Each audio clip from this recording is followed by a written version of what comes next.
मतदानाचा अधिकार बजावलेला आहे। थेट लढत इथे शिवसेना विरुद्ध शिवसेना अशीच दिसते आहे।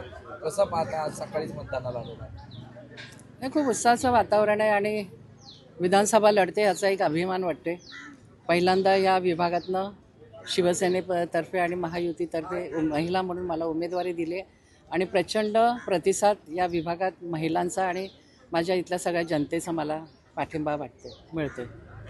एकूण खूप वाद विवाद असे सगळे कालपर्यंत पाहायला मिळाले आणि त्यानंतर आज मतदार राजा कसा कौल दिला असं वाटतं? हा आमच्या बाजूनेच कौल देणार, कारण इथली गुंडागिरी आणि दहशतीला लोक कंटाळलेली आहेत। कुठलाही विकास काम 10 वर्षात झालं नाही, त्यामुळे इथली जनता नक्कीच महायुतीच्या उमेदवार म्हणून मला नक्कीच निवडून देतील, हा मला विश्वास आहे।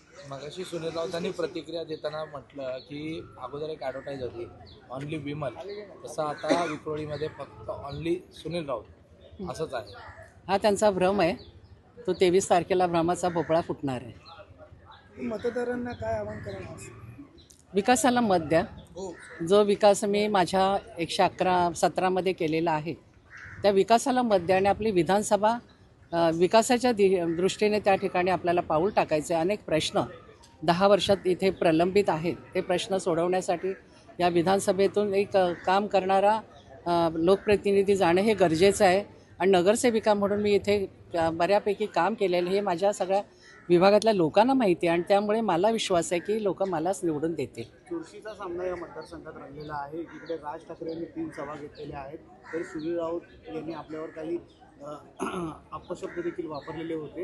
एकंदरीत आता तुम्हाला काय वाटतंय, आव्हान वाटतंय या विरोधात? मला आव्हान वाटलंच नाही, कारण सुनील राऊतची ती संस्कृती आहे, महिलांना काही बोलायचं, अपशब्द वापरायची ही त्यांची संस्कृती आहे आणि त्यामुळे त्यांनी ती संस्कृती दाखवली। त्याला महिलांबद्दल अजिबात कुठे आपुलकी आणि आदर नाही आहे हे सिद्ध होतं आहे आणि ह्या विभागामध्ये त्यांची जी दहशत आहे त्या दहशतीला लोक कंटाळलेली आहेत, कारण भर दिवसा त्यांचे गुंड लोकांवर वार करतायत, कुठल्याही विकासाचं काम नाही आणि कपटी राजकारणी म्हणून त्या माणूस आमच्या विभागात लोकांना परिचित आहे।